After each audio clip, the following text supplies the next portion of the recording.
ஆரம்பிக்கலாங்களா? விடிய விடிய நடந்த பிரம்மாண்ட சமையல்.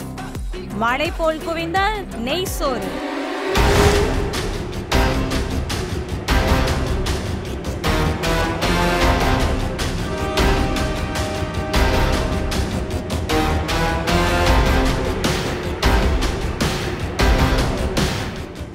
திண்டுக்கல் மாவட்டம் வேகூர் பகுதியில விடிய விடிய பிரம்மாண்ட சமையல் செஞ்சு சுமார் 10,000 பேருக்கு மேல அன்னதானம் கொடுக்கப்பட்டிருக்கு. ஊரே மணக்கும் நெய் சோறையும் கமகமக்கும் தாழ்ச்சாவையும் அதிகாலையிலேயே மக்கள் நீண்ட வரிசையில நின்னு வாங்கிட்டு போயிருக்காங்க.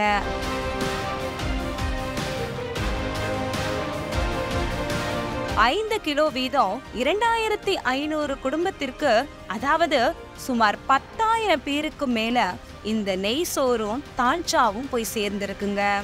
சாதி மதம் பார்க்காம பலதரப்பட்ட மக்களும் உரிமையோட வந்து வேண்டிய அளவு வாங்கிட்டு போனத நம்ம கண்ணால பார்க்க முடிஞ்சது. இந்த பிரம்மாண்ட சமையலை செஞ்சது பிரபல திண்டுக்கல் ஜான்பா பிரியாணி மாஸ்டர் குடும்பத்தை சேர்ந்தவங்க தான். இதற்கு மட்டும் கிட்டத்தட்ட 3 லட்சம் ரூபாய்க்கு மேல செலவு செஞ்சிருக்காங்க. நாயக்கோட பேரால அன்னதானம் போடுறோம். 10,000 பேர் சாப்பிடலாம். நெய்ச்சோறு தால்ச்சா செஞ்சு எல்லாத்துக்கும் கொடுக்குறோம்.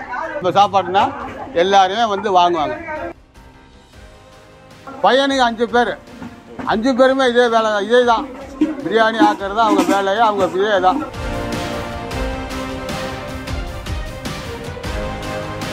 தொடர்ந்து 5 வருடமா இதே மாதிரி பல்லாயிரம் பேருக்கு அன்னதானம் கொடுத்துட்டு வர்றாங்க இந்த குடும்பத்தை சேர்ந்தவங்க. இது நம்ம எதுக்காக பண்றோம் அப்படின்னா, பொதுவாக பார்த்தீங்கன்னா சமத்துவத்தை பேணுறது தமிழ்நாட்டுடைய அழகு. ஸோ அந்த அழகை பேணுறதுக்காகவும் மீலாடி நபி ஜாதி மத பாகுபாடு பார்க்காம எல்லாரும் ஒன்றிணைஞ்சு செஞ்ச விழா தான் இந்த விழா. பசி இல்லாத தமிழகத்தை உருவாக்குறது, பசி இல்லாத உலகத்தை உருவாக்குறதா அதுக்கான முயற்சிகள் நம்ம பண்ணிக்கிட்டு இருக்கோம். நீங்க உங்களால் முடிஞ்ச முயற்சிகளை பண்ணுங்க.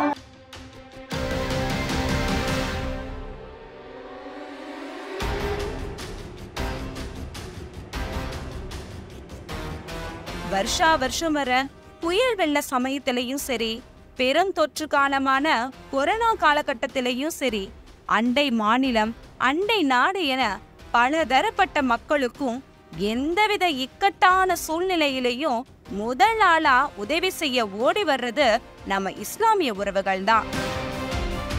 திண்டுக்கல்லை சேர்ந்த இந்த ஜான்பா பிரியாணி மாஸ்டர் குடும்பம் தொடர்ச்சியா அன்னதானம் வழங்குவதற்கு நம்ம சார்பா வாழ்த்துக்களை தெரிவிச்சுக்கலாம்.